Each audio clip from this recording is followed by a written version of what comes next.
దేశమే ఆశ్చర్యపోయేలా సీఎం రేవంత్ రెడ్డి గారు సంచలన నిర్ణయాలు తీసుకుంటూ ముందుకు వెళ్తున్నారు. తాజాగా అసెంబ్లీ ఎన్నికల ముందు చెప్పినట్లే, లోక్సభ ఎన్నికలకు ముందు చెప్పినట్లే ఆగస్టు 15 వరకు 2 లక్షల రుణమాఫీ చేశామని సీఎం రేవంత్ రెడ్డి గారు చెప్పారు. ఇచ్చిన మాట నిలబెట్టుకుంటూ రుణమాఫీ చేస్తూ ముందుకు వెళ్తుంది తెలంగాణ రాష్ట్ర ప్రభుత్వం. అయితే తాజాగా మరో సంచలన నిర్ణయం తీసుకున్నారు సీఎం రేవంత్ రెడ్డి గారు. విద్యా వ్యవస్థలో సరికొత్త విధానాన్ని తీసుకువస్తుంది తెలంగాణ రాష్ట్ర ప్రభుత్వం.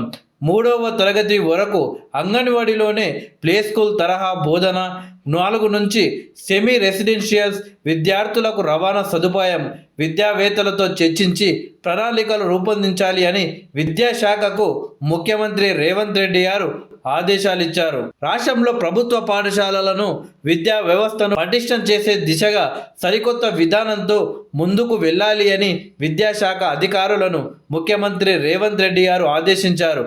వచ్చే 3 ఏళ్లలో ప్రభుత్వ పాఠశాలలను బలోపేతం చేసేందుకు అవసరమైన ప్రణాళికలు సిద్ధం చేయాలి అని విద్యాశాఖ ముఖ్య కార్యదర్శి అయిన బుర్ర వెంకటేశం గారికి సీఎం రేవంత్ రెడ్డి గారు సూచించారు. ప్రభుత్వం ప్రతిష్టాత్మకంగా తలపెట్టిన ఇంటిగ్రేటెడ్ రెసిడెన్షియల్స్కు సమాంతరంగా అన్ని చోట్ల సెమీ రెసిడెన్షియల్ స్కూల్స్ కొనసాగించేందుకు ప్రతిపాదనలు సిద్ధం చేయాలి అని ముఖ్యమంత్రి రేవంత్ రెడ్డి గారు చెప్పారు. ఉప ముఖ్యమంత్రి భట్టి గారితో కలిసి ఇంటిగ్రేటెడ్ రెసిడెన్షియల్స్పై విద్యాశాఖ అధికారులతో నిర్వహించిన సమావేశంలో సీఎం రేవంత్ ఈ మేరకు సూచనలు చేశారు.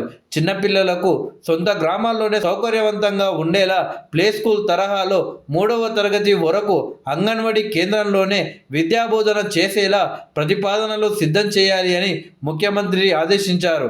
అంగన్వాడీలలో ఇప్పుడున్న సిబ్బందికి అదనంగా విద్యాబోధన కోసం ప్రత్యేకంగా ఒక టీచర్ నియమించేలా ప్రణాళిక రూపొందించాలి అని సీఎం సూచించారు. 3వ తరగతి వరకు అంగన్వాడీ ప్లే స్కూల్లో బోధన తర్వాత విద్యార్థులు 4వ తరగతి నుంచి సెమీ రెసిడెన్షియల్ స్కూల్లో చదువుకునేలా ప్రణాళికలు ఉండాలి అని అధికారులకు ముఖ్యమంత్రి చెప్పారు.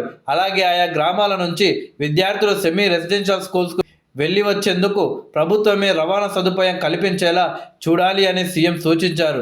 రాష్ట్రంలో విద్యా వ్యవస్థను పటిష్టం చేసే దిశగా ప్లే స్కూల్, సెమీ రెసిడెన్షియల్ విధానాలకు సంబంధించిన ప్రణాళికలు సిద్ధం చేయడానికంటే విద్యావేత్తల అభిప్రాయాలు తీసుకోవాలని విద్యాశాఖను ముఖ్యమంత్రి ఆదేశించారు. విద్యావేత్తల సూచనలు బట్టి ముందుగా 1-2 మండలాల్లో పైలట్ ప్రాజెక్టు చేపట్టేలా ప్రణాళికలు ఉండాలి అని సీఎం చెప్పారు.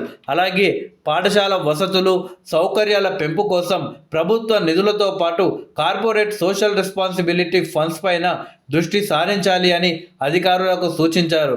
వీటితో పాటు విద్యార్థులకు మెరుగైన విద్యను అందించేందుకు అవసరమైన అన్ని చర్యలు తీసుకోవాలి అని ముఖ్యమంత్రి ఆదేశించారు.